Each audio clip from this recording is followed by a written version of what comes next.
I bought her wedding dress, paid their rent for years, and filled their fridge when they were broke. But when I asked about the wedding date, she looked me dead in the eye and said, "Only special people were invited." That's when the mother in me died, and the woman who finally said no was born. The phone felt heavy in my hand that morning. I just wanted to know when my boy was getting married. Simple question, right? Instead, my daughter-in-law hit me with that icy smile and those 4 little words that cut deeper than any knife. Only special people. I stood there in my own living room staring at her like maybe I'd heard wrong. My son, my only son, and kept his eyes glued to the floor. I could tell from his face that he already knew. That cowardly silence said everything. For 3 years, I'd been their safety net. I'd paid the rent every month, $500 like clockwork, bought their furniture, stocked their kitchen, even paid the light bill more times than I could count. And still, I wasn't special enough to be invited to their wedding. The pale pink dress I'd picked for the big day hung in my closet, tag still on. $200 I'd saved from my own retirement check because I wanted to look nice in their pictures. Pictures I'd never be in. I'd told my sister in Chicago about the wedding, planned a little celebration at my place afterward, even set aside a $1,000 gift to help them start married life right. Every bit of it.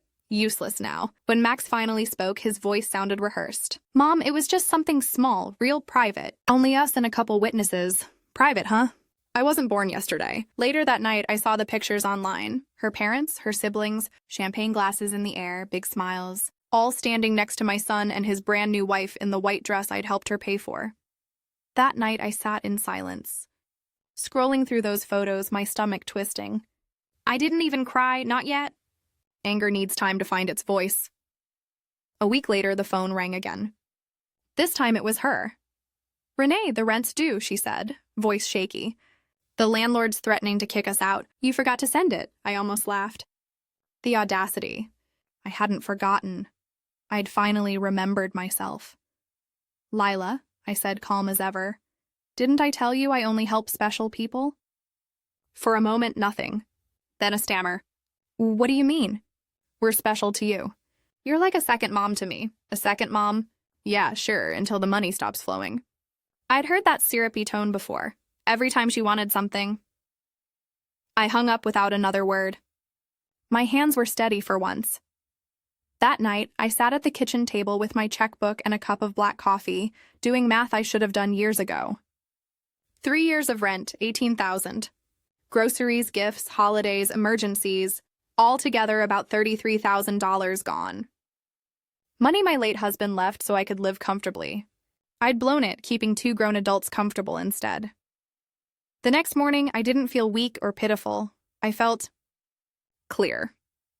I walked into the bank, looked the manager dead in the eye, and said, "Cancel every automatic transfer to my son. From now on, no one touches my account but me." He blinked, surprised. "Are you sure, Mrs. Carter?" "Positive." While he typed, my phone kept buzzing. Max, Lila, again and again. I turned it off right there at the counter. When he handed me the cancellation papers, he said quietly, "I hope no one's pressuring you, ma'am." I smiled for the first time in days. No pressure. Just freedom. Walking out of that bank felt like shedding 30 years of guilt. I could almost breathe again. That evening, 3 cars were parked in front of my house. Theirs and one I didn't recognize. Through the window, I saw them sitting inside like they owned the place. My pulse spiked, but I took a deep breath. They had keys. I'd given them keys once upon a time, not anymore. I opened the door and found my son on the couch, Lila pacing, and some slick-looking guy flipping through my papers at the table. "What's going on here?" I asked. Lila rushed toward me, fake sweet voice in full mode. "Renee, thank God you're home. This is Mr. Fisher. He's a lawyer. We're just trying to help. Help with what?" Max looked up, eyes full of guilt and greed. "Mom, we're worried about you. You canceled the transfers, stopped answering calls. We think maybe you need guidance. That word made me laugh, sharp and humorless. Mr. Fisher stepped forward, hand extended. "Ma'am, I specialize in elder financial law. Your children are concerned about your decision-making capacity. They asked me to evaluate your situation." I didn't shake his hand. Instead, I snatched my papers right off the table. "You've got no right to be in my house or touching my documents." Max sighed like I was the unreasonable one. "Mom, you've been acting strange. Maybe the stress is getting to you. We just want to make sure you're okay." Lila placed a hand on my arm, pretending to be gentle. Sweetheart, sometimes loneliness at your age can cause confusion. That was the moment it clicked. They weren't here to check on me. They were trying to declare me crazy so they could take my money. I straightened up, my voice cold and clear. I am not confused. I'm finally thinking straight for once in my damn life. And you're all leaving? Now. Mr. Fisher smiled that lawyer smile. Mrs. Carter, your children have legal rights to intervene if they suspect financial mismanagement. They've documented several concerning behaviors. Like what? I snapped. Canceling their allowance? Lila's mask slipped. Everything you have will belong to us one day anyway. We're just speeding it up. There it was. The truth, I pointed at the door. Get out, Max stood, face red. Mom, we can't just walk away. The rent, the car payments, the card you co-signed, none of that's my problem anymore. Mr. Fisher slid a folder toward me. This power of attorney document would let them manage your finances temporarily. I grabbed it, dropped it straight in the trash. The only thing temporary here is your visit. Lila started crying. Max tried to play peacemaker. But I was done. They walked out eventually, angry, humiliated, throwing last-minute threats over their shoulders. Before closing the door, Max turned back. You're gonna end up alone, Mom. No one's gonna be there when you need help. I looked right at him. I've been alone for years, Mark. The difference is now it's by choice. I locked the door behind them. The silence that followed wasn't empty. It was freedom. But I had no clue how far they were willing to go next. The next knock on my door wouldn't be from my son. It would be from the law. The next morning, I woke up to the sound of my own heartbeat. It's wild how silence can be louder than screaming once the noise you've lived with finally stops. I made myself coffee, black and bitter, just how I like it now. For years, I used to sweeten it because they liked it that way when they visited. Now I was done catering to other people's taste.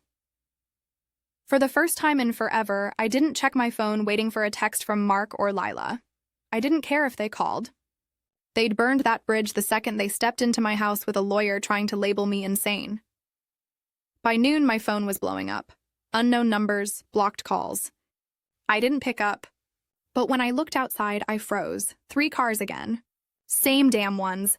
They were sitting out there like vultures, talking, pointing, clearly arguing. I watched them from behind the curtains, my pulse thumping. I wasn't scared. I was furious. They'd already taken my peace for years. I wasn't letting them take my home, too. That's when I remembered Mr. Weber, my late husband's old attorney. He was honest, sharp, and the kind of man who actually respected women who'd worked hard their whole lives. I dialed his office. Renee Carter, I said when he answered. I need to talk. It's serious. He heard it in my voice and told me to come right in. When I walked into his office, I didn't look like a victim. I walked tall, clutching my folder of bank receipts, messages, and photos, my proof of everything I'd done for those 2 ungrateful kids. He listened quietly, hands folded, eyes serious. When I finished, he leaned back and sighed. Mrs. Carter, he said, what they tried to do is called elder financial abuse. Unfortunately, it's common. But the good news is you're in control now. They can't touch your accounts without your consent. So they can't sue me for cutting them off? He shook his head. They can try. But if they push harder, we'll make sure the law is on your side. That's when he said something that made my blood boil and chill at the same time. You mentioned they brought a lawyer into your house? Yeah, some slick guy named Fisher, Mr. Weber nodded slowly. That means they've already discussed legal guardianship. They might try to declare you mentally unfit so they can manage your finances. I laughed. A cold, angry kind of laugh. They think I'm crazy because I stopped paying their bills? Exactly. It's manipulation 101. He told me to document everything. Every message, every visit, every fake, concerned call. He said if they crossed any legal lines, I could file for a restraining order. Leaving his office, I felt lighter.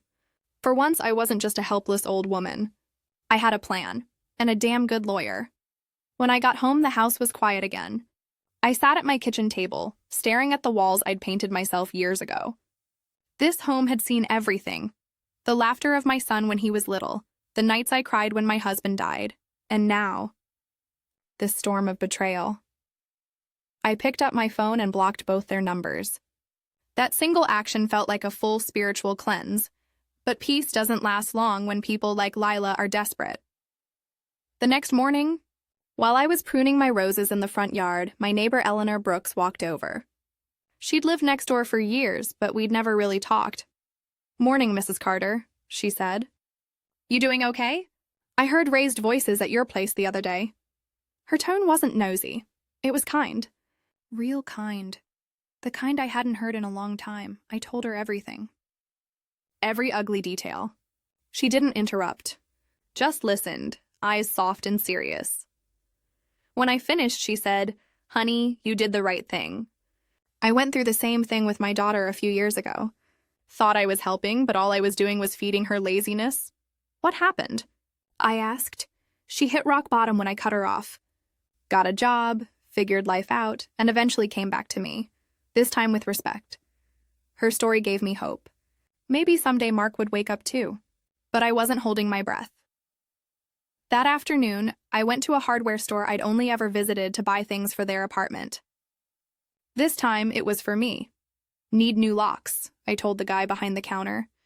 "Good ones," he smiled. "Break-in?" "Worse," I said. "Family." He didn't ask more questions. He just called his son Ethan, who installed security systems, and we set everything up for the next day. While leaving the store, my phone buzzed again. Unknown number. I had a feeling I knew who it was. I answered anyway. "Curiosity's a nasty habit." "Renee, it's Lila." "Of course it was. Please don't hang up," she said fast. "Can we just talk like adults?" "Go on. Look, we messed up, okay?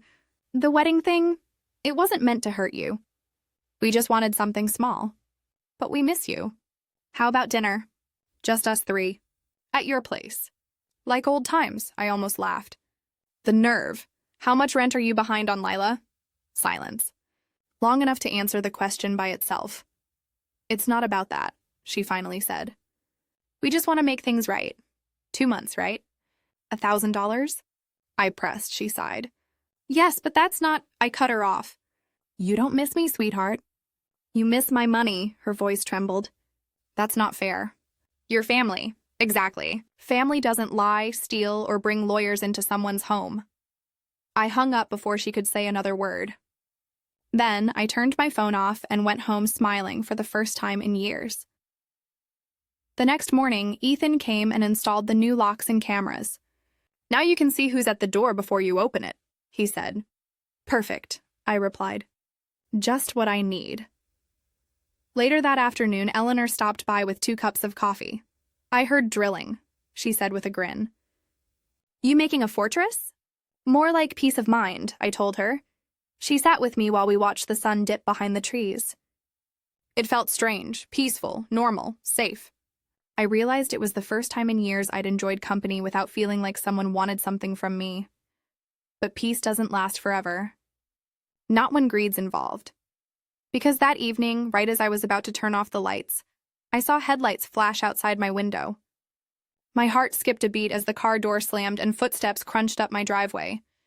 When I looked at the security feed, my blood ran cold. It wasn't Mark this time. It wasn't Lila either.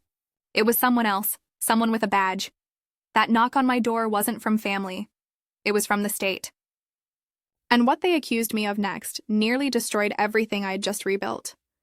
The knock came just as the sun dipped below the trees. 3 firm knocks, not the kind you get from a neighbor or a delivery guy. It had that heavy, official rhythm that makes your stomach twist. I froze halfway to the door, watching the live feed from my new camera. A woman stood outside, neatly dressed, holding a clipboard and flashing a small badge at the camera. I'd barely had a week of peace before the world came knocking again. I cracked the door open just enough. "Can I help you?" "Good evening, ma'am. My name's Melissa Schmidt. I'm a social investigator with the Office of Senior Services. We received a report that you might be in an at-risk situation, and I'm here to conduct a wellness check." There it was. Their next move. Mark and Lila had leveled up from guilt trips to government visits. I gave her a polite but cold smile. "Can I see your ID?" She showed it. Looked real, which made it worse. "All right, Ms. Schmidt," I said. You can step inside, but we'll keep this short.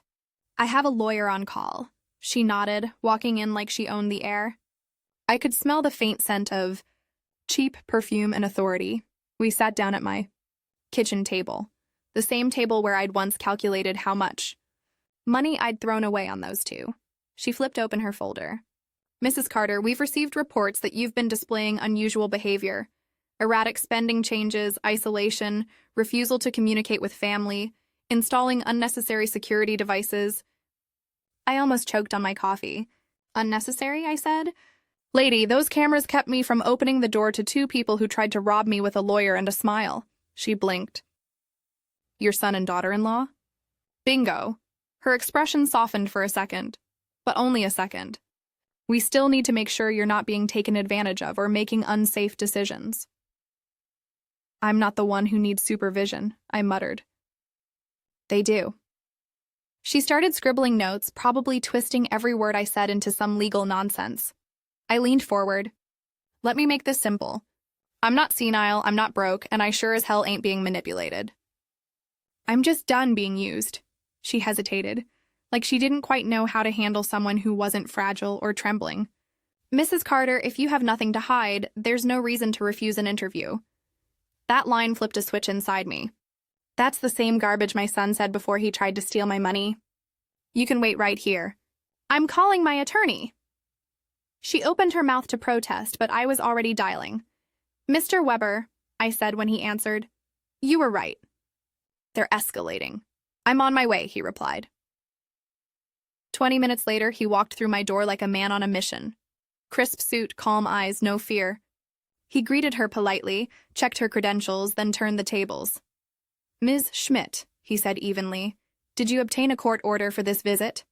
No, she said, caught off guard. This is a standard wellness check based on reports from concerned family members. The same family that tried to have my client sign a power of attorney under false pretenses?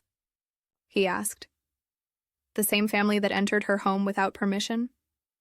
Ms. Schmidt looked uncomfortable. I wasn't aware of those details. Then allow me to make you aware. He dropped a folder on the table, neatly labeled documentation. Bank statements, messages, witness notes. $33,000 of concerned family behavior. She skimmed through it, her face tightening. This doesn't match what I was told. Of course not, I said. They're good at twisting stories. They've been rehearsing lies since the day they said I wasn't special enough to attend their wedding. Mr. Weber leaned back. My client is perfectly competent. She manages her own finances, drives, maintains her property, and has zero cognitive decline.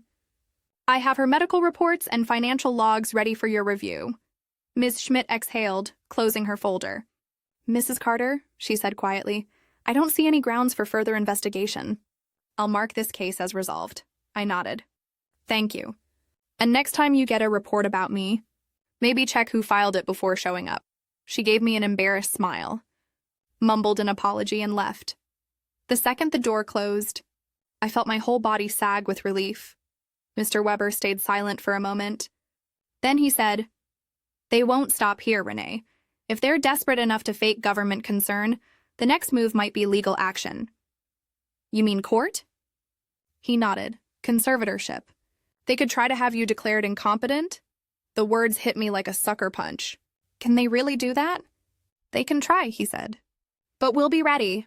You have proof, a clear medical record, and witnesses who can vouch for you. They're grasping at straws, but desperation makes people dangerous. I rubbed my temples. They're my family, for God's sake. He gave me a sad look. Blood doesn't always mean loyalty, Mrs. Carter. After he left, I sat by the window watching the rain start to fall. Every drop on the glass felt like a heartbeat, like steady, calm, alive. They wanted to paint me as an old woman losing her mind, but what they didn't know was I'd never been sharper. They were the ones losing control. And people like that don't go down quietly. I called my sister Diana later that night. We hadn't spoken much since all this began. Renee, I've been worried sick, she said. You're not the only one, I sighed, then told her everything. By the time I was done, she was furious. I knew Lila was bad news the day you told me she made you pay for her dress. But Mark, I didn't think he'd go that far. Neither did I said softly. I guess I raised a man who thinks love comes with a price tag. Diana was quiet for a moment. Then she said, "Do you remember what Dad used to tell us? The people who scream loyalty the loudest are usually the first to sell you out." I smiled through the ache in my chest. Yeah, he was right. Before hanging up, she said something that stuck with me. "Don't let them guilt you, sis. You've done enough. Sometimes the only way to save yourself is to stop saving everyone else." I went to bed with that line echoing in my head. For the first time, I didn't feel like a victim of betrayal. I felt like a survivor who'd finally drawn her line in the sand. But even survivors need to rest. And I didn't realize that while I was sleeping, my son and his wife were planning something much darker. By the time I opened my eyes the next morning, it wasn't just family drama anymore. They'd filed papers, and this time they were coming for everything I owned. The morning after that so-called wellness check, I woke up to a thick envelope on my porch. No return address, just my name printed in cold black letters. I already knew what it was before I opened it. Legal papers. When I tore the seal and saw the words, "Petition for conservatorship," my heart dropped straight into my stomach. They'd actually done it. My own son and his wife had filed to have me declared mentally unfit, to take over my finances, my house, my life. For a second, I just stood there, hands shaking, the coffee in my mug cooling fast. Then anger started burning through the fear. I grabbed my phone and called Mr. Weber. He answered on the first ring. "Morning, Mrs. Carter." "They filed it," I said flatly. "They really filed it," he sighed. "I figured this was coming. Don't panic. Come to my office. We'll go over everything." So I did. When I got there, he already had a copy of the filing pulled up. He read every page like a man dissecting a crime scene. "They're claiming you've shown cognitive decline," he explained. "That you're being manipulated by outsiders, and that you've endangered your own finances by cutting off necessary family support." I laughed bitterly. So being smart with my own money is endangering myself now? According to them, yes. I slumped into the chair. "What kind of proof do they have?" He flipped to the attachments.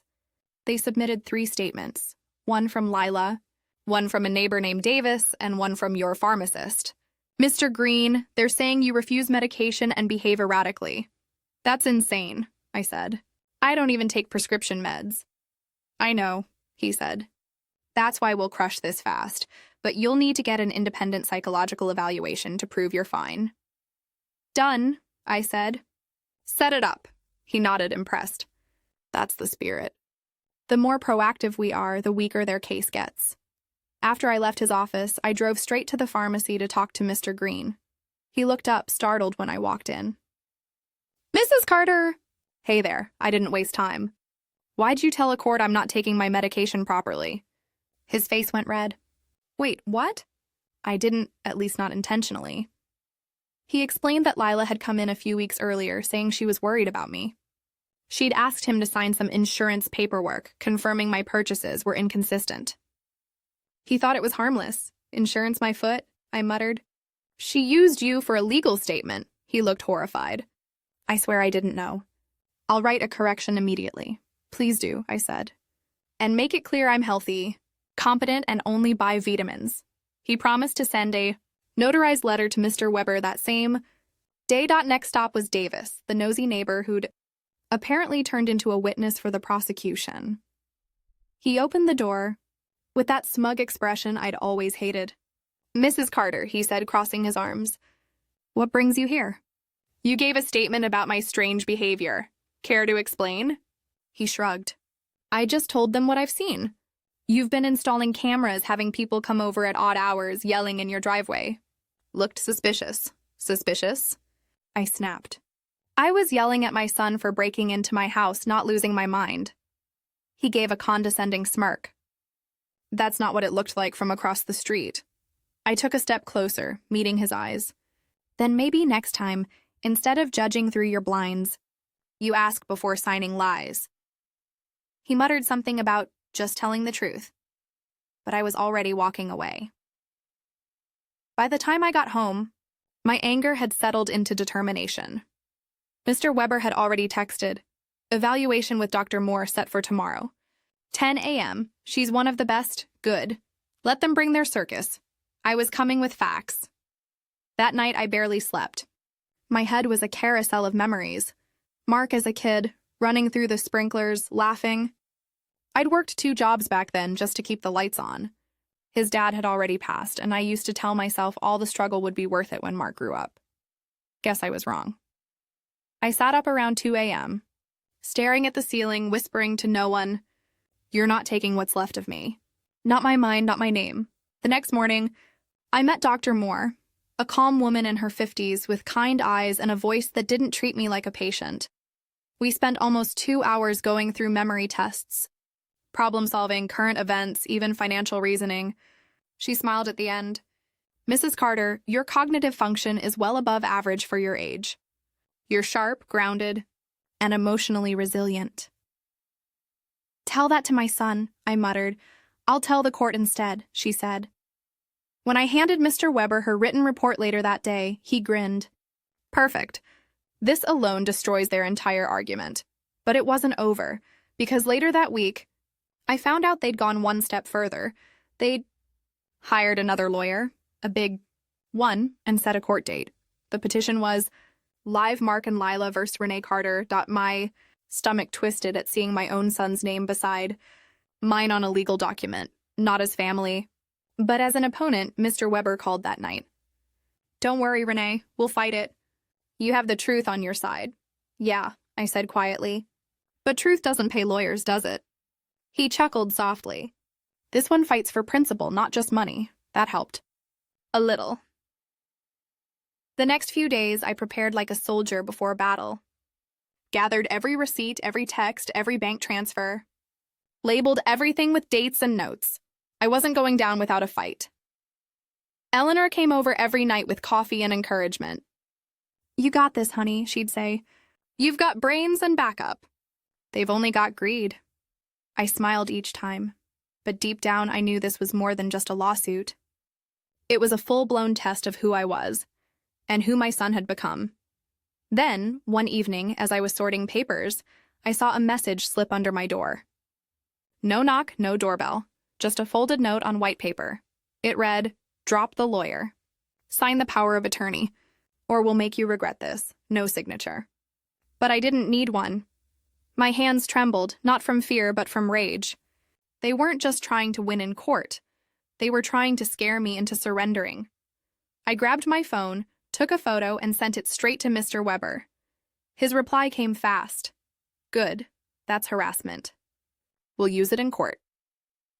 For the first time since this nightmare began, I actually smiled. They'd just handed me the rope to hang their whole case. But the closer the court date got, the uglier things became. Because what they said about me in that courtroom wasn't just cruel. It could have destroyed my entire reputation forever. The courthouse smelled like old wood and cold nerves. I stood outside those heavy double doors, staring at the gold letters etched across the glass. Family Court, Division 3. It felt ironic. The place where families came to die. Mr. Weber stood next to me, calm as ever, holding our stack of evidence like a shield. "Deep breaths, Mrs. Carter," he said. "They're expecting you to look rattled. Don't give them that satisfaction." "Rattled?" I snorted softly. "They'll have to pry fear out of my hands," he smiled. "That's the spirit." When we stepped inside, my chest tightened. There they were, Mark and Lila, sitting at the plaintiff's table like a pair of grieving angels. She wore black, probably for dramatic effect. He looked nervous, glancing around like he wanted to be anywhere but there. But the second his eyes met mine, he looked away. Good. Shame was a start. Their lawyer, a tall silver-haired man with a smug grin, stood when the judge entered. His tone was smooth, practiced, almost rehearsed for pity. "Your Honor," he began, "this is a heartbreaking case. My clients love Mrs. Carter deeply, but recent behavior has shown clear cognitive decline. They're only seeking to protect her from manipulation and poor decisions." I nearly laughed out loud. Protect me? From what, my own independence? The judge, an older man with kind but firm eyes, nodded slowly. "We'll hear all testimony. Proceed." Lila went first. Of course she did. She dabbed her eyes with a tissue before she even spoke. Drama straight out of a soap opera. Mrs. Carter has always been like a second mom to me, she began, voice trembling. But over the past few months, she's changed. She's become paranoid. She installed cameras, locked herself away, cut off contact, and even accused us of stealing. I clenched my fists under the table. Every word that came out of her mouth was a lie coated in sugar. Mr. Weber leaned toward me. Stay calm. She's hanging herself with every sentence. The judge raised an eyebrow. Mrs. Carter accused you of stealing? Yes, Lila sniffled. After everything we did for her, she turned against us. We just want to help. Help yourself, maybe, I muttered under my breath. Then came Mark's turn. Seeing my son walk up to that stand was like watching a stranger wearing his face. Your Honor, he said, voice shaky but confident enough to fool a stranger. My mom's been acting irrationally. She used to call me every day, but now she won't even pick up the phone. She's spending money unpredictably, and she cut off all financial support to us without warning. We think people are influencing her against us. Influencing? Yeah, common sense and boundaries. The two things he's allergic to. When Mr. Weber cross-examined him, that polished act started to crack. Mr. Carter, he said smoothly, how much money did your mother provide for you and your wife in the last 3 years? I don't remember the exact number. Would $33,400 sound familiar? Mark froze. Maybe. She's always been generous. Generous? That's one word for it, Mr. Weber said. And how many times have you visited your mother since your wedding? Mark hesitated. A few times. Would you say fewer than 5? Maybe. And during those visits, did you ask her for money? Mark's jaw tightened. We were going through hard times. So the answer is yes. The judge's gaze hardened. Lila shifted uncomfortably at the table. Then Mr. Weber hit the final blow. Mr. Carter, is it true that when your mother asked about your wedding, your wife told her, and I quote, only special people were invited? Mark's face went pale. That's out of context. Really? What's the proper context for telling your mother she's not special enough to be at your wedding? No answer, just silence thick enough to choke on. Mr. Weber smiled. No further questions.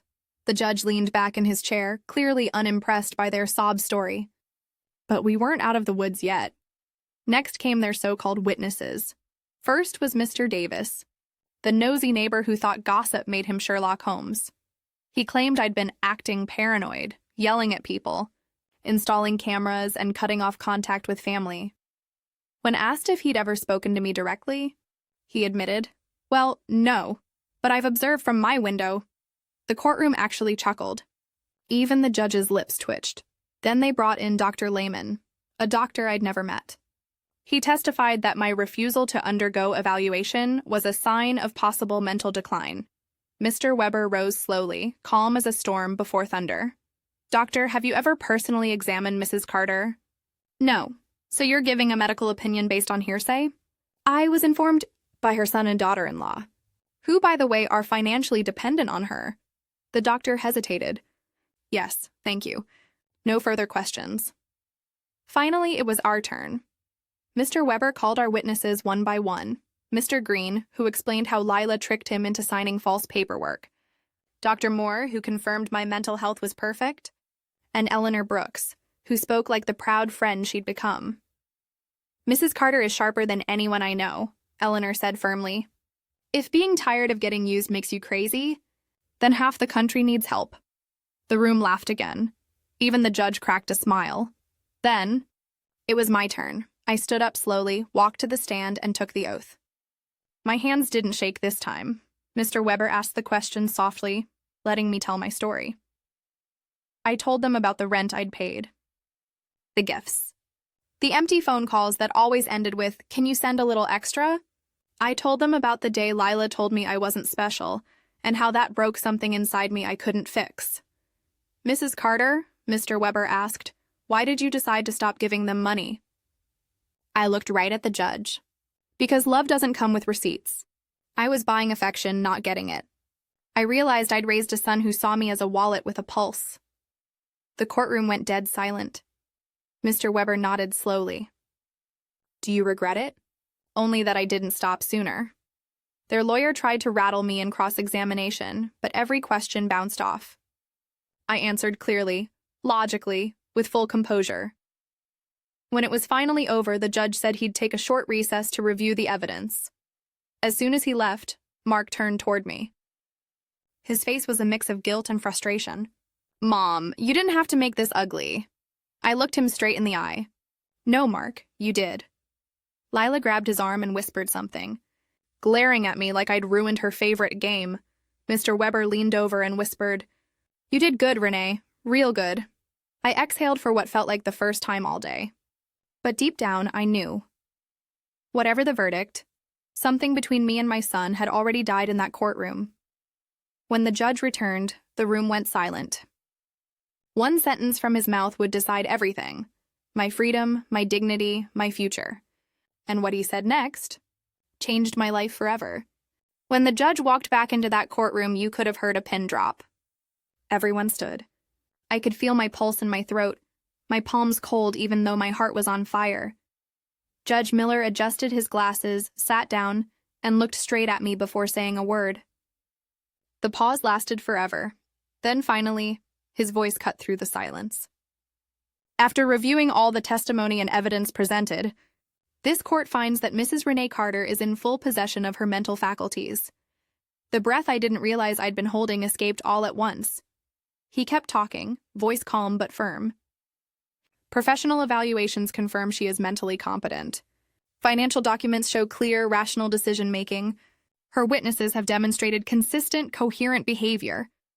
Lila's fake tears dried instantly. Mark's shoulders slumped. The judge's tone hardened. "It is further apparent to this court that the petition for guardianship is financially motivated, not based on genuine concern for Mrs. Carter's well-being. Therefore, the petition is denied in full." Denied. That single word rang like music in my ears. The courtroom went silent again, not the heavy silence of fear this time, but the kind that follows a storm when the air finally clears. Mr. Weber smiled, shaking my hand firmly. "You won, Renee." I looked over at Mark and Lila. They were whispering to each other, their lawyer already shuffling papers, avoiding eye contact like he couldn't stand being associated with losers. Mark finally looked up, his face red with anger and shame. "Mom, you didn't have to go this far." I stood up slowly, my voice calm and steady. "You're right. I should have gone farther years ago." Lila tried to speak, but Mr. Weber raised a hand. "We're done here." When we walked out of that courtroom, I felt something I hadn't felt in years. Peace. Pure, heavy, cleansing peace.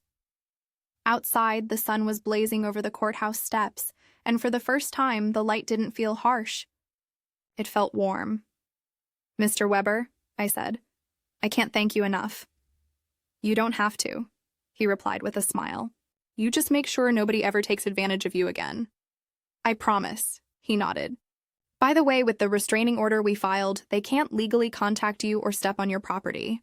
If they try anything, call me or the police immediately." I nodded, the weight of that protection settling in like armor.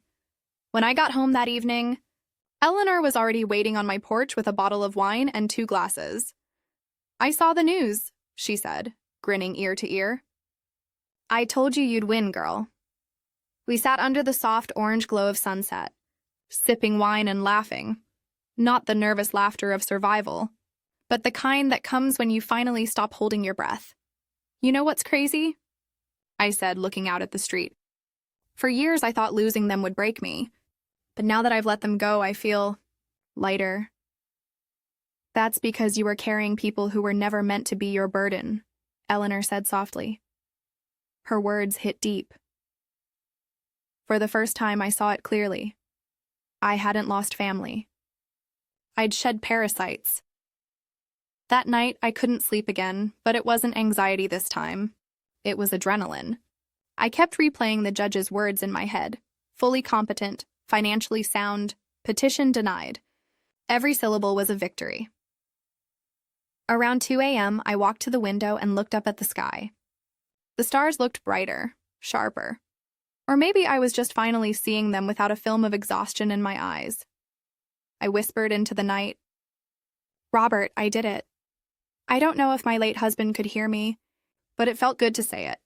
The next morning, my life felt brand new. I made breakfast for myself, not for anyone else. Eggs, toast, fresh orange juice. The simplest meal, but it tasted like freedom. I spent the next few days closing old wounds, literally and financially. I canceled the joint credit card Mark had opened under my name. I updated my will, ensuring not a single penny of my estate would ever touch his hands. Half of it, I decided, would go to charities for seniors who'd been through what I had, people manipulated by the very families they loved. The other half would go toward living the life I'd put on hold for far too long. Eleanor came over again, dragging me to a lunch date with her garden club friends. They were all older women, vibrant, full of fire, each with their own battle scars from family betrayals. We talked for hours about freedom, forgiveness, and boundaries. One of them, a sharp-tongued lady named Carmen, raised her glass and said, "To the day we all realized we don't owe anyone a damn thing just because we gave birth to them." Everyone laughed, and I laughed the hardest. When I got home that evening, I started packing. I'd made my decision. I was selling the house. That place had too many memories, some sweet, most sour. Every corner whispered ghosts of the past, the laughter of a child who became a stranger, the echo of footsteps that once brought joy and later brought dread. I listed the house the next morning. Within 2 weeks, I had a buyer. When I signed the papers, I didn't feel sad. I felt alive. With the money, I bought myself a small apartment near the city. Sunny, modern, surrounded by people who actually said hello when they passed by. For the first time in my life, I had neighbors who cared without needing something in return. I donated most of my old furniture, keeping only what mattered. Robert's old armchair, a few photo albums, and my favorite painting of a lighthouse standing strong in a storm. It felt symbolic. I spent my first night there alone, sitting on the balcony with a cup of tea. The city lights shimmered like constellations.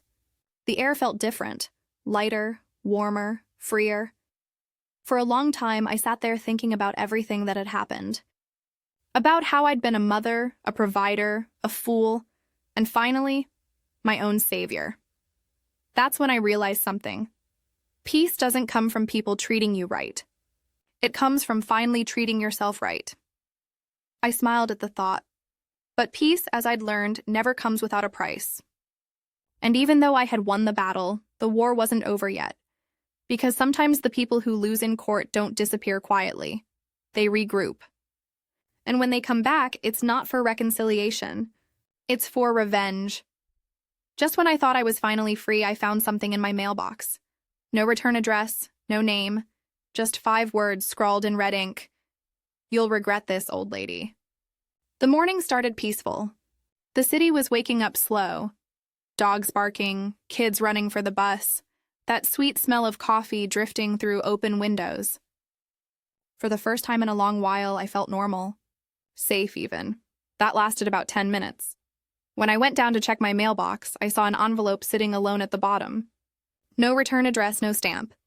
Just my name scrawled in red marker, all shaky and uneven. I opened it right there in the lobby.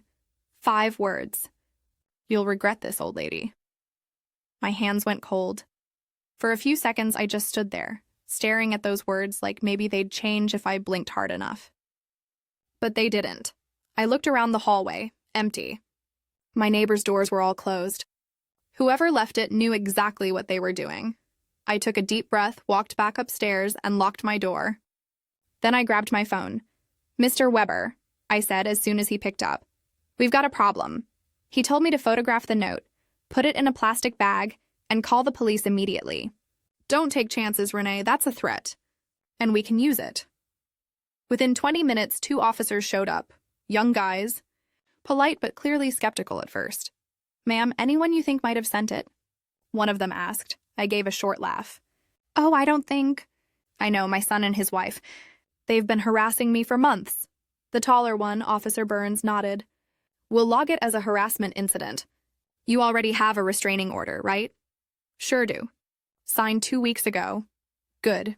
Then this note's a violation." They dusted the envelope for prints and took it with them. But even after they left, I couldn't shake the chill crawling up my spine. I sat at my kitchen table staring at the door like I was waiting for another knock. That's when Eleanor called. "You sound off, Renee. What happened?" So I told her. Her reaction was pure fire. Unbelievable. They lose in court and now they're sending threats? That's not just petty, that's criminal. Cops took it seriously, I said. But still, it's scary, she paused. You want me to come stay over tonight?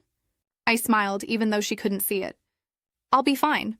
I've got cameras, locks, and a lawyer who eats bullies for breakfast.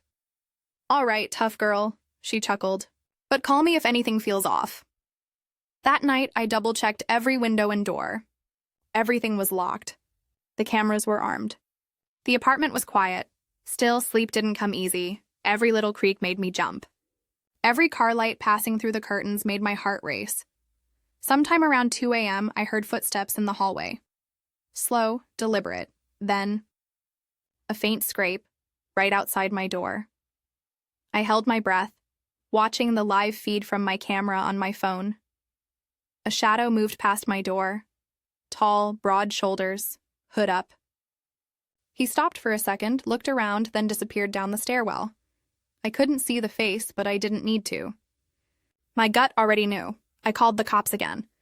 They arrived within minutes, checked the building, but whoever it was, he was gone. This is escalating, Officer Burns said seriously. You might want to consider a private security system or a panic alarm. I already have one, I said, and I'll be upgrading tomorrow. The next morning, I met with a security specialist. He installed motion sensors, reinforced the locks, and connected my cameras directly to a 24-hour monitoring line. I wasn't letting fear take back what I'd earned. Later that week, I got a call from Mr. Weber. The police traced partial prints from the envelope, he said. Guess who they match? I didn't even blink. Mark, he paused. Actually, no. It's Lila. That hit me harder than I expected.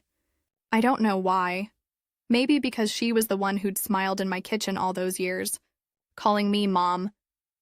Maybe because it proved she'd always been the puppet master behind it all.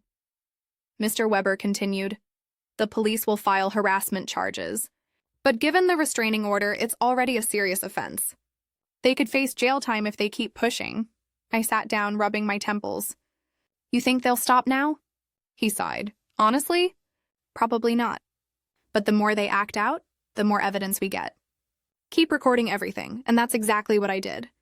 Every call, every text, every little sign that they were still obsessed. I saved it all. Then one morning, about a week later, Eleanor knocked on my door holding her tablet. You need to see this, she said. She showed me a social media post. Lila had written a long sob story online about how her mentally unstable mother-in-law had stolen their future, lied to the court, and cut off her own son out of spite. Thousands of comments. Some people sympathized with her. Others called her out. But I didn't care about strangers' opinions. What broke me was reading the replies from people I used to know. Distant relatives, family friends, believing her. Guess she's building her pity army, Eleanor said bitterly. I nodded slowly. She wants a war of perception. Fine, let's give her the truth. I spent that afternoon writing my own post. Calm, factual, not emotional. I told my story from the beginning. The rent, the wedding, the betrayal, the lies, the courtroom. I attached screenshots, dates, receipts, and proof of everything. No drama, no venom. Just truth. Within hours, it blew up. People started messaging me. Strangers, mostly. Telling me how they'd been through the same thing. Sons, daughters, nieces, all bleeding their elders dry under the disguise of love. The support was overwhelming. For the first time, I wasn't the crazy old lady in their narrative. I was a survivor. Lila deleted her post that night. I smiled. It wasn't revenge, it was justice. A quiet kind of justice that didn't need shouting or slamming doors. Just proof. That weekend, Eleanor threw a small dinner party at her place. Just a few neighbors and her daughter. We ate, laughed, told stories. At one point, Eleanor raised her glass and said, "To Renee, the woman who taught us that cutting off the wrong people isn't cruel. It's necessary." Everyone clinked their glasses. I laughed and felt a warmth I hadn't known in years. When I went home that night, I sat by the window, watching the city lights sparkle like stars. For once, the silence didn't feel lonely, it felt earned, but deep down, I knew the storm wasn't completely gone. Because people like Lila don't just disappear. They wait. And when she came back this time, she wouldn't come with lawyers or lies. She'd come with something much darker. A week later, I got a call from an unknown number. When I picked up, a familiar voice whispered, "You think you won, old lady? We're just getting started." The phone rang late, 11:37 p.m., just as I was brushing my teeth. Unknown number. Normally I'd let it ring out, but something in me said, "Pick it up. Hello?" For a few seconds there was only breathing. Then a whisper, low, mocking, unmistakable. "You think you won, old lady? We're just getting started." My stomach dropped. "Mark?" I said quietly, a short laugh. "Smart guess." Then the line went dead. I stood there, toothbrush still in my hand, heartbeat thudding in my ears. Every ounce of peace I'd built over the last few weeks cracked in one instant. I sat on the couch staring at the phone, trying to decide whether to cry, scream, or laugh. Instead, I grabbed my notepad and wrote down the time, date, and exactly what he'd said, just like Mr. Weber taught me. By morning, I was at the police station again. Officer Burns looked exhausted when he saw me. "Another incident?" "Yeah," I said, handing him the note I'd written. This time it was a call. "From my son," he nodded grimly. "We'll pull phone records. If it came from his number, it's another violation." "Do what you gotta do," I said. "Just make sure he learns I'm not afraid anymore." He gave me a small smile. "You're tougher than half the rookies we got." "Mrs. Carter, I've had practice. Back home, I called Mr. Weber. He was furious. Calm, furious. The kind that scares people who think lawyers are soft. "This is harassment stacked on top of a court violation," he said. "We'll push for criminal charges. But in the meantime, you need to protect yourself. More cameras, motion lights, and maybe consider a self-defense class." I almost laughed. "At my age?" He didn't. "Exactly at your age." So I did it. 2 days later, I walked into a small martial arts studio 5 blocks from my apartment. The instructor, a retired cop named Janet, gave me a long look. "You here for cardio or confidence?" she asked. "Both," I said. She grinned. "Good answer." We started slow. Stance, balance, awareness. By the end of the first week, I could throw a decent punch and flip a grown man's wrist if he grabbed me wrong. More importantly, I started sleeping again. But peace doesn't stay long when someone's obsessed with ruining it. One night, I came home from class, keys in hand, and saw something on my doormat. A dead rose. Dry, brittle, black at the edges. I froze. Looked around. The hallway was empty. My phone buzzed a second later. Blocked number. One text, "Miss us?" I didn't even hesitate. I forwarded it to Officer Burns and Mr. Weber. Within an hour, a patrol car was parked outside my building. Burns himself came up to check the cameras. "They're getting sloppy," he said, pointing at the screen. The footage showed a hooded figure placing the rose, then running down the stairwell. Face hidden, but posture familiar. Mark's build, no question. "Can we arrest him?" I asked. "Soon," he said. "We're collecting enough to make it stick." I nodded, staring at the screen. He thinks he's scaring me. He's reminding me why I had to cut him off. The next morning, I decided to stop reacting and start planning. If they wanted a war, I'd fight it on my terms. I contacted a friend of Eleanor's, a journalist named Clara who wrote for an online magazine about elder abuse and family fraud. She listened quietly while I told her everything. The wedding, the court, the threats. By the time I finished, she looked furious. "People need to hear this, Renee. Stories like yours can save others." "Then tell it," I said. "But don't hold back." 2 weeks later, the article dropped. "The mother they tried to silence." It spread fast. Shared thousands of times. Full of screenshots, court records, even the police reports. Lila tried to comment under fake names, but readers tore her apart. The public finally saw the truth. For a few blessed days, everything went quiet. No calls, no threats. Just silence, the good kind. Then, one rainy evening, while I was sipping tea and watching TV, the power went out. All the lights in my apartment, gone. I froze. Checked the hallway, dark too. I grabbed my phone, but before I could call the power company, I heard it. Footsteps, heavy, echoing through the stairwell. Then a voice. Low, slurred, too familiar. Mom. Open up. I just want to talk. My heart stopped. He was drunk. I could hear it in his tone, that mix of anger and sorrow that only comes from whiskey and regret. Go home, Mark. I yelled through the door. You're not welcome here. He banged on it harder this time. Please, just open the door. Leave or I'm calling the cops. You already called them enough, he shouted. You ruined everything, Mom. You made me a joke. The banging grew louder, violent. Then silence. For 10 full seconds, nothing. Then I heard it, the sound of metal scraping at the lock. He was trying to break in. I hit the panic button on my keychain. The alarm screamed through the hallway. Mark cursed and ran. Within minutes, sirens blared outside. Officer Burns showed up again, this time with backup. They found Mark 2 blocks away, drunk, trying to hide behind a dumpster. I watched from the window as they cuffed him. And just like that, it was over, for now. The next morning, Mr. Weber called. They arrested him for violating the restraining order. He's looking at jail time. Good, I said quietly. Maybe that'll sober him up. You okay? He asked.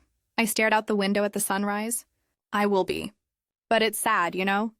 I raised him better than this. Mr. Weber's voice softened. Sometimes love blinds us to who people really become. Don't blame yourself for his choices, I nodded. Yeah, but I'll never let anyone make me small again. For the first time in years, I actually believed those words. Still, even with Mark in custody, I couldn't shake one thought. Lila. She hadn't shown up. She hadn't called. She hadn't posted. Which made me nervous, because quiet people like her, they don't disappear. They plot. 3 days later, I got a letter from Lila's lawyer. She wasn't just fighting back, she was suing me for emotional distress. 3 quiet days. That's all I got before hell knocked again. The letter came in a crisp white envelope, hand-delivered by a courier in a suit who wouldn't even meet my eyes.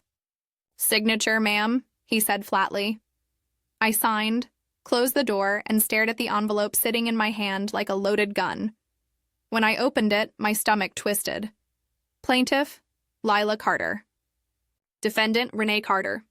Claim, intentional infliction of emotional distress, harassment, and defamation. Defamation? For telling the truth? I sat down hard on the couch, reading line after line of legal jargon. It said I'd humiliated her, destroyed her reputation, and spread false claims about her character. That woman had nerve. I called Mr. Weber immediately. He answered on the first ring. Let me guess, a new envelope just ruined your morning. How did you? She filed last night. I got the notice too. She's suing for damages like $100,000. I laughed, bitter and sharp. She's insane. What's her evidence? Screenshots of your online post, public comments, and a few cherry-picked statements she twisted out of context. She's hoping to scare you into a settlement. Not happening. That's the spirit, he said. We'll countersue for malicious prosecution and defamation of you. This time, she picked a fight she can't win. But even as I hung up, I felt that old familiar anxiety creeping back. Because this wasn't about money anymore. It was about humiliation and control. She wanted to drag me through the mud, to make me regret ever standing up for myself. That night, I couldn't sleep. I kept pacing, checking the door locks, scrolling through the article comments. All the support. The messages from strangers thanking me for sharing my story. I wasn't about to let her rewrite it. The next morning, I walked to Mr. Weber's office with fresh coffee and a stack of documents under my arm. Screenshots, receipts, all my proof. He grinned. You came ready for war. I'm done waiting for attacks, I said. Let's end this.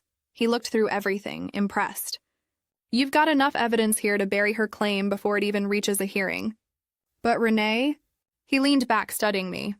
Why do I get the feeling this isn't just about beating her in court? I smiled, cold and calm. Because it's not. It's about peace, mine, he nodded slowly. Then let's win you that. The next week, I filed a counterclaim, full documentation, affidavits from witnesses. even statements from neighbors about the threats and harassment. And since Mark was now sitting in county jail, Lila had to face it all alone. Eleanor came over with dinner that night, lasagna, wine, and her usual fire. "So what's the next move?" she asked, pouring us each a glass. "Fight fire with facts," I said. "I'm not running anymore," she smiled. "That's my girl." For the next few days, I went through every document, every transaction from the last 3 years. I built a timeline. Money spent, lies told, threats made. I was turning my pain into evidence. But Lila wasn't done with her games. She started sending letters through her lawyer, little digs dressed as legal language. My client requests a public apology. My client demands removal of defamatory content. My client reserves the right to pursue criminal action. I ignored them all. Instead, I called Clara, the journalist who'd written my story. "Clara," I said, "they're suing me for emotional distress." She laughed so hard I thought she'd choke. "After all they did?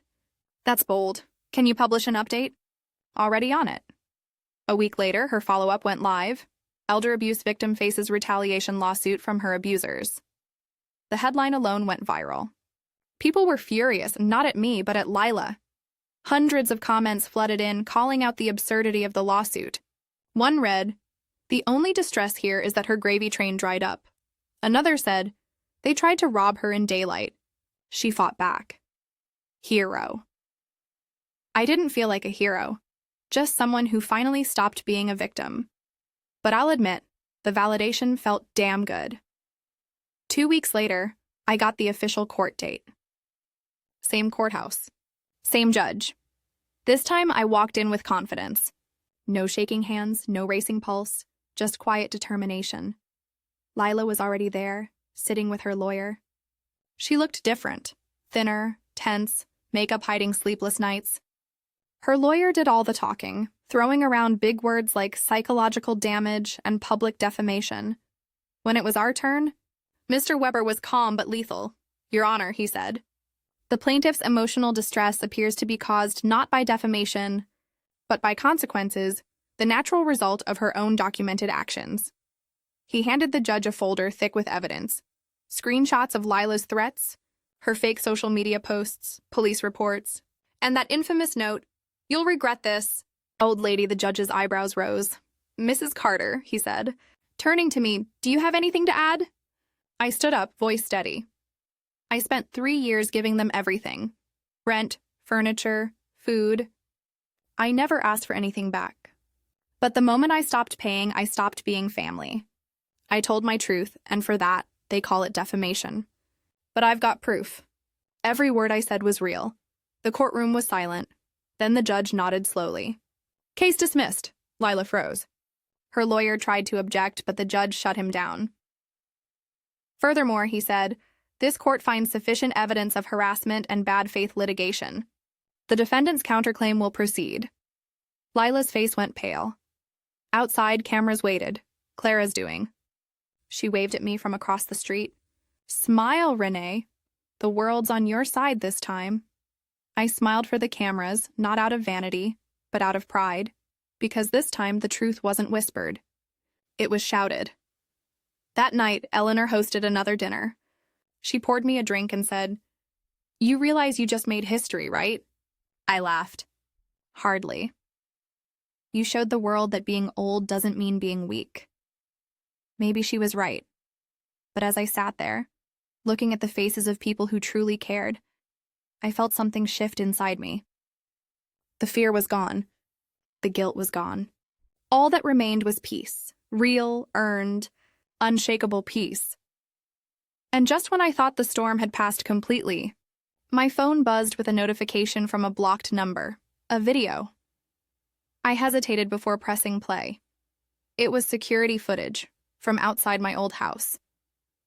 The one I sold months ago.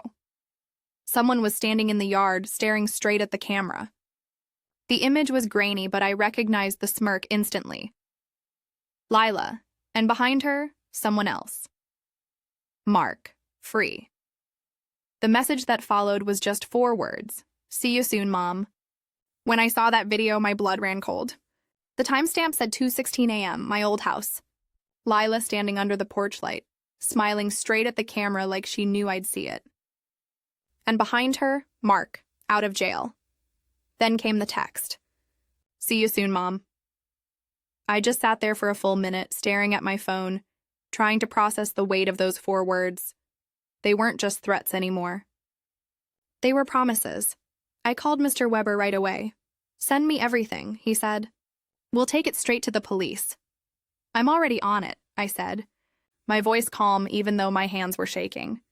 After hanging up, I forwarded the video and message to Officer Burns. Within an hour, he called back. "We're issuing a warrant," he said firmly. "They've broken multiple orders. But Renee, you need to be careful." "They're escalating." "I know," I said. "I can feel it." Eleanor came over as soon as she heard. She didn't even knock, just walked in, holding her phone and a baseball bat. "I saw the video," she said, voice trembling with rage. "You're not staying here alone tonight." "Ellie, I'm fine. The hell you are. You think I'm leaving you while those psychos are out there?" "Not happening," I couldn't help but smile. "You're a good friend." "Damn right I am." That night, we double-checked every lock, turned on every light, and sat in the living room with coffee.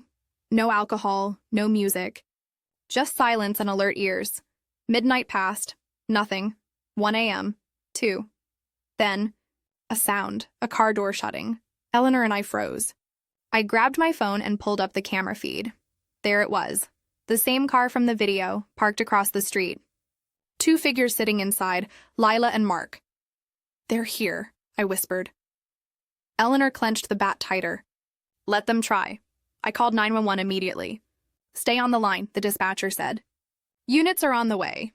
We watched as they got out of the car, Mark first, pacing near the curb, and Lila holding something shiny in her hand. I zoomed in on the feed.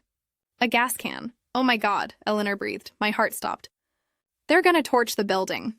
Just then, a distant siren wailed. They froze, looked up, and bolted back into the car.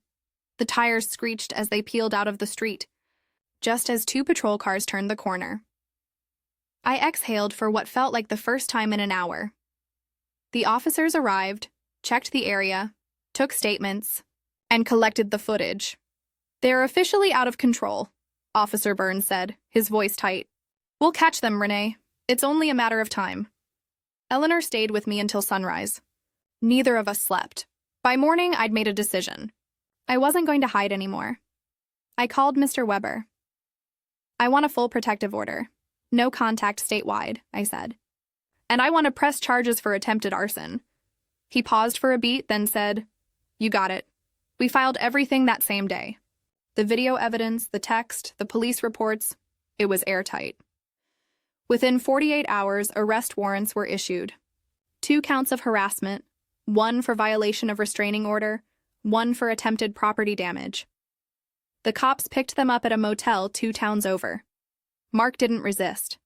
Lila screamed the whole way, blaming everyone but herself. When Officer Burns called to tell me, I didn't cheer. I just sat in silence, tears slipping down my face. Not from fear, but from relief. 3 years of guilt, grief, manipulation, gone in 1 phone call. Eleanor hugged me tight when I told her. "You did it, Renee. You actually made it out." "Barely," I said, laughing through tears. The next few weeks felt surreal. The city felt brighter. The air lighter. I slept without fear. I painted again, cooked for myself, even joined Eleanor's gardening club. I was finally living. But deep down, I knew closure wasn't just about them being gone. It was about forgiving myself for ever letting them get that close. Mr. Weber called one afternoon with an update. They both took plea deals, he said. Probation for Mark and 6 months for Lila. It's not much, but it's enough to keep them away. "That's all I need," I said softly. "You did good." "Renee, most people would have broken by now," I smiled. "I already did once. That's why I don't plan on doing it again." That evening, I took a long walk through the city. The air smelled like spring, rain, and jasmine.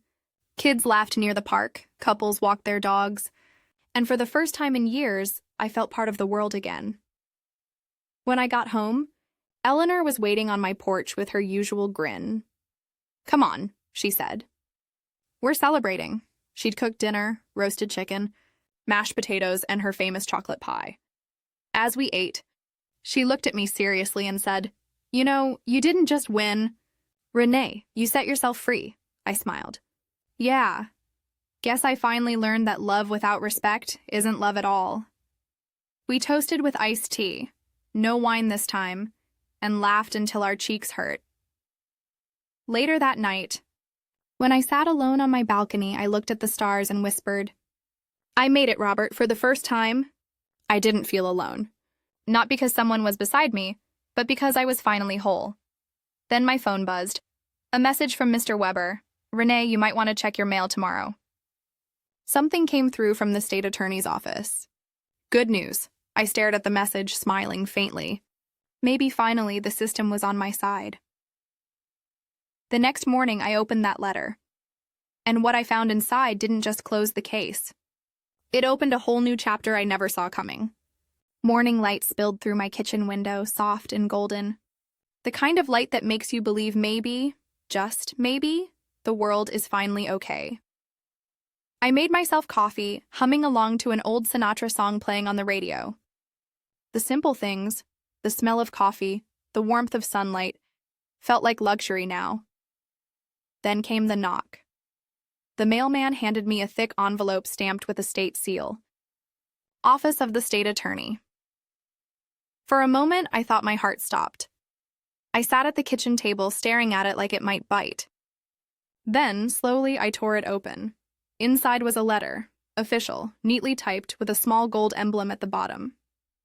"Dear Mrs. Carter, following your testimony and the evidence provided, the State Attorney's Office has decided to open an investigation into the financial and emotional abuse of senior citizens within the county.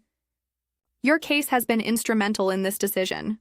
You will be invited to serve as a community advisor and spokesperson for our new Senior Justice Initiative. We believe your experience, strength, and clarity can help others avoid similar abuse. Thank you for your courage. Sincerely, District Attorney Ellen Price." I read it twice, then a third time. It hit me all at once. I wasn't just surviving anymore. I was helping change something bigger. For years, I'd been the woman who gave everything and got nothing. The invisible mother, the forgotten widow. And now, somehow, I'd become the woman whose voice actually mattered. I called Mr. Weber right away.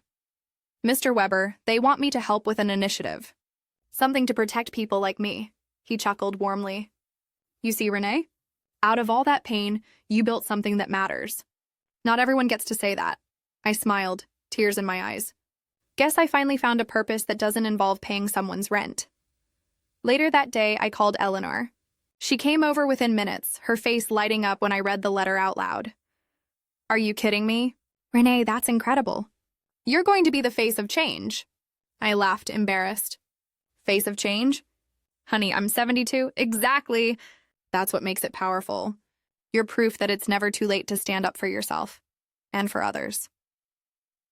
We celebrated right there in my kitchen with coffee and chocolate muffins, giggling like teenagers.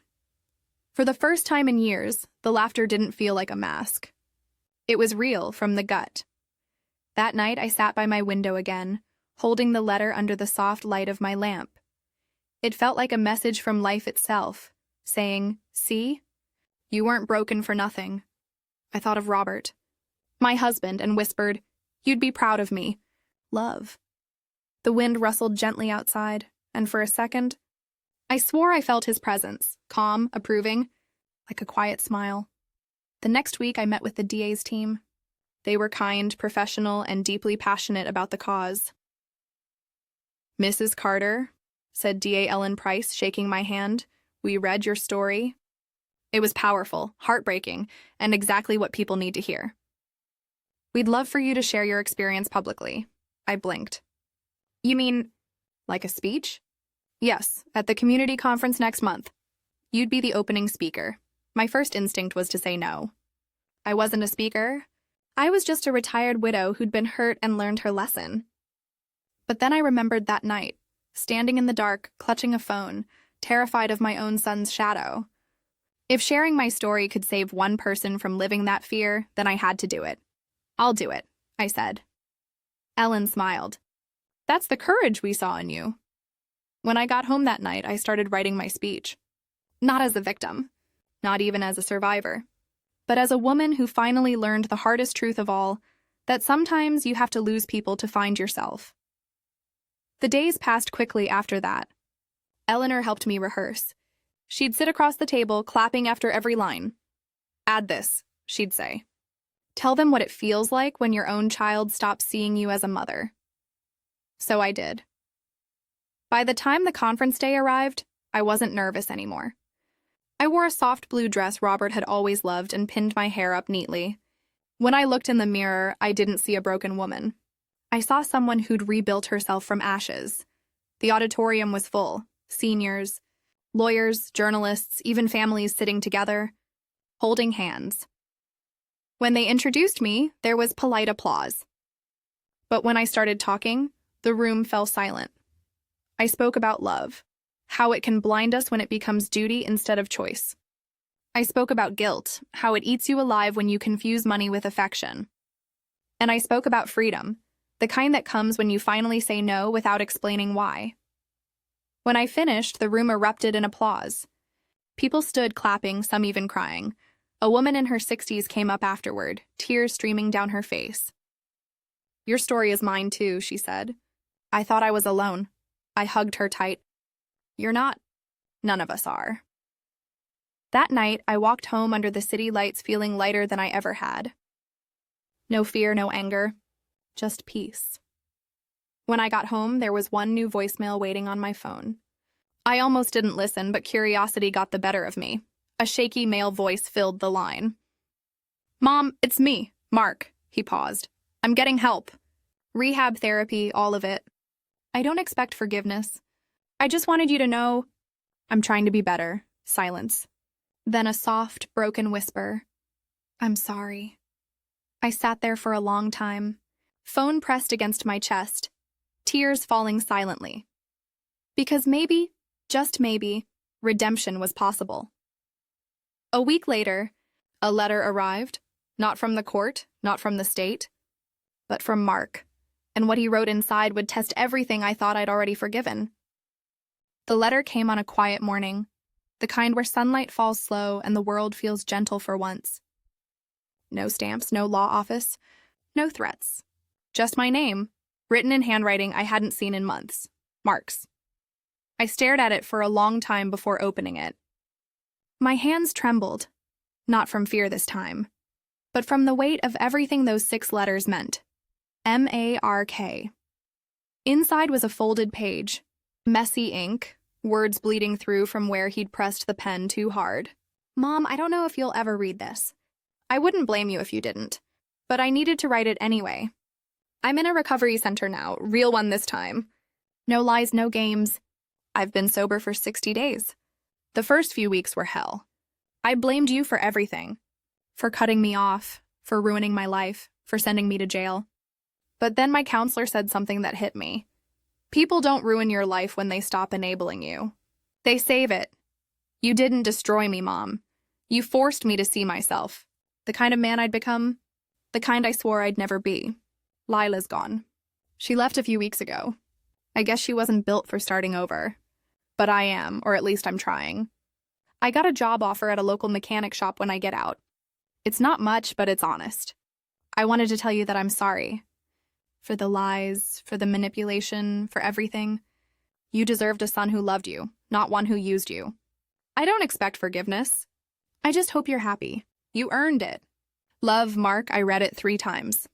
By the end, I wasn't sure if the tears on the page were his or mine. Eleanor knocked just then, as if the universe knew I couldn't sit with it alone. I handed her the letter without a word. She read it slowly, then looked at me. Well, she said softly, that's a start. I nodded. Yeah, maybe it is. Are you going to write back? I stared out the window for a long time before answering. Not yet, I think. I need to forgive him first. And forgiveness doesn't happen on paper. It happens here. I tapped my chest. And I'm still working on it, she nodded. That's fair. You've earned the right to take your time. That afternoon, I went for a walk. The air was crisp, the kind that wakes your soul up a little. I passed the park where I used to take Mark when he was a kid, back when love was simple and he still held my hand. I sat on the same bench where I'd watched him chase pigeons and ice cream trucks, and for a moment I saw him again. That laughing little boy, all innocence and light. And I realized something. I didn't hate him. I hated what life had turned him into, what I had allowed by mistaking sacrifice for love. But people can change. And maybe, just maybe, so could I. That night, I took out a blank piece of paper and started writing. Mark, I got your letter. I'm proud of you for finally facing yourself. That takes courage. Real courage. I don't know where our road goes from here. I don't know if we'll ever be what we were. But I do know this, I don't carry anger anymore. I carry lessons. And I hope you do too. Keep healing. Keep growing. You don't owe me perfection. You just owe yourself peace. Love, Mom. I folded it carefully and set it on my nightstand. I didn't mail it right away. Maybe I would one day. Maybe I wouldn't. Forgiveness isn't a deadline. It's a journey. Weeks passed. Life found its rhythm again. Painting, volunteering, speaking at more events for the Senior Justice Initiative. People would come up after every talk, thanking me, hugging me, crying. One woman whispered, "You gave me the courage to finally tell my daughter no." That meant more than any award could. One evening, after another event, I came home to a small envelope sitting by my door. No return address. Inside was a single photo. Mark, standing in front of the mechanic shop, holding up his first paycheck. On the back, he'd written one line. "I'm still trying, Mom." I smiled, tears blurring the edges of the photo. "So am I whispered. I pinned it to my fridge, not as a reminder of pain, but of progress. That night, I stood on my balcony watching the sunset bleed into gold and violet over the city skyline. For the first time, there was no weight in my chest, no anger, no fear. Just peace. Eleanor called from across the street, waving a wine bottle. "You busy, hero?" I laughed. "Never too busy for you." We sat out there till the stars came out, sipping and talking about everything and nothing. At one point, she asked, "If you could change one thing, would you?" I thought for a moment. Maybe I'd stop giving so much before someone asked. But then again, if I hadn't, I wouldn't be here now. "I wouldn't know my worth," she nodded. "Sometimes we have to lose everything to find ourselves." "Yeah," I said quietly. "And when we finally do, we never let anyone take it again." Later that night, as I turned off the lights and crawled into bed, I looked around my little apartment. Simple, peaceful, mine. And I whispered to myself the way I used to pray. I made it. For the first time, it didn't sound like survival. It sounded like victory, because it was. A year later, Renee Carter stood on a small stage at a national conference in Washington, D.C., her voice calm, her presence commanding. I used to think love meant sacrifice. Now I know love means balance. If you give until there's nothing left of you, that's not love. That's surrender. And no one deserves to live surrendered. The audience rose to their feet, clapping loud and long. In the front row sat a young man in a clean blue shirt, watching quietly, tears in his eyes. Mark. When the applause faded, their eyes met. She smiled. So did he. And in that moment, without a word, forgiveness finally happened.